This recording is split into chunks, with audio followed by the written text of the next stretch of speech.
തെറി പറയുമ്പോ നോക്കിക്കോളി. ഞാൻ ഇടൂ. ഞാനൊരു ധാരിണ്യം അതിൽ കാണിക്കൂല.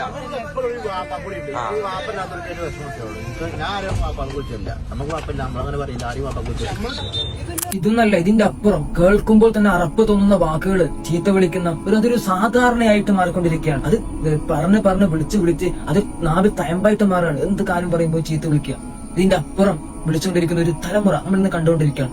സാധാരണ ചീത്തയല്ല എന്നുള്ളൊരു പ്രതീതിയിൽ ഇങ്ങനെ ഒരു മോശമാണെന്ന പ്രതീതിയിൽ അല്ല, ഒരു മോശമല്ല എന്ന രൂപത്തിൽ ഇങ്ങനെ വിളിച്ചുകൊണ്ടിരിക്കുകയാണ്. പൊതുവെ എന്ത് നിസാരമായ വർത്തമാനങ്ങൾക്കും കാര്യങ്ങൾക്കും ഈ സാധനം ഇങ്ങനെ തൊള്ളയിൽ നിന്ന് ഇങ്ങനെ വരികയാണ്. തയമ്പിച്ച് നാവിലിങ്ങനെ അത് സാധാരണമായിട്ട് ഇങ്ങനെ കടന്നു വരികയാണ്. ഏതുവരെ എന്ന് പറഞ്ഞാൽ ചെറിയ മക്കളിൽ വരെ അത് ആരെ കണ്ടാ പഠിക്കുന്നത്? നമ്മളെ പോലെയുള്ള മുതിർന്ന ആൾക്കാരെ കണ്ടിട്ട് ചെറിയ മക്കൾ സാധാരണയല്ലേ, ഇത് സാധാരണ വിളിക്കാറുണ്ട്, ചീത്തുന്നല്ല സാധാരണ നാട്ടു വർത്താനാണ് എന്ന രൂപത്തിൽ ചെറിയ മക്കള് പോയി ഇതിന് എടുക്കുകയാണ്. റസൂൽ സല്ലല്ലാഹു അലൈഹി വസല്ലമ തങ്ങൾ പഠിപ്പിക്കുന്ന ഒരു അധ്യാപനമുണ്ട്.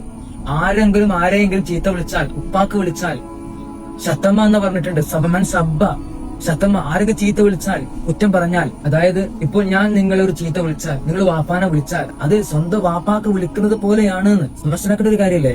സ്വന്തം വാപ്പയെ വിളിക്കുന്നതിന് തുല്യാണെന്നാണ് ഹദീസ് പഠനം. നമ്മൾ ഇനി ഒരു ഫ്രീ മൈൻഡായിട്ടും ചിന്തിക്കുക. നമ്മൾ ഇത്രയും വളർത്തി വലുതാക്കി കഷ്ടപ്പെട്ട് പണിയെടുത്ത സ്വന്തം ഉപ്പാനെ നമ്മൾ മോശമായിട്ട് ചിത്രീകരിക്കാൻ നമുക്ക് ഇഷ്ടപ്പെടോ? ഇല്ലല്ലോ.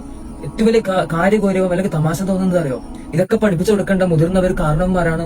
ടൗണിലും അതുപോലെ തെരുവിലൊക്കെ പോയിട്ട് ഔറത്വം കാണിച്ച് മുണ്ട് മടക്കി കുത്തിയിട്ട് ചീത്ത പിടിക്കാനായിട്ടിരിക്കുന്ന, ഫിത്തന പറയാനിരിക്കുന്ന ഒരു സമൂഹം ഇന്ന് വർദ്ധിച്ചുകൊണ്ടിരിക്കുകയാണ്. അതൊക്കെ സാധാരണയല്ലേ, സർവ്വസാധാരണ എല്ലാം ഇപ്പം വിളിക്കുന്നില്ലേ എന്ന രൂപത്തിലേക്ക് മൈൻഡ് എത്തിയിട്ടുണ്ടെങ്കിൽ അവിടെ ചിന്തിച്ചു നോക്കുക.